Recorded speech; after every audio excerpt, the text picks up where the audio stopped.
আজকে বানাবো চিকেন মশলা কারি। প্রথমে চিকেনটাকে লেবুর রস দিয়ে মাখিয়ে রাখবো, আর এদিকে কড়াতে তেল দিয়ে আলুটাকে লবণ হলুদ দিয়ে ভেজে তুলে নেব। সাথে কিন্তু চিকেনটাকেও আমি 30% মতো ভেজে নেব। ভাজা চিকেনের স্বাদ কিন্তু সবসময় একটু আলাদা হয়। তোমরা যারা এভাবে কখনো করনি, একবার কিন্তু এভাবে ট্রাই করতেই পারো।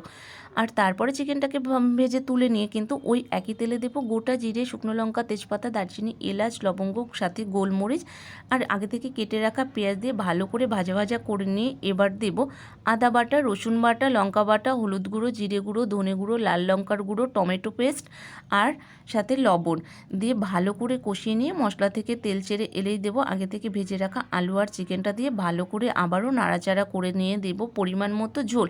এবার ঝোলটাকে 10 থেকে 15 মিনিট ফুটিয়ে নেব বন্ধুরা। আর নামানোর আগে কিন্তু দেবো আমি শাহি গরম মশলা। তো তোমাদের বলি, বেশ কদিন ধরে আমার শরীরটা একটু অসুস্থ থাকায় আমি কিন্তু ঠিকঠাক কোনো ভিডিও করতেও পারিনি, ছাড়তেও পারিনি। আজকের ভিডিওটা একটু কষ্ট করেই করেছি বন্ধুরা, মানিয়ে নিও। আর চ্যানেলটাকে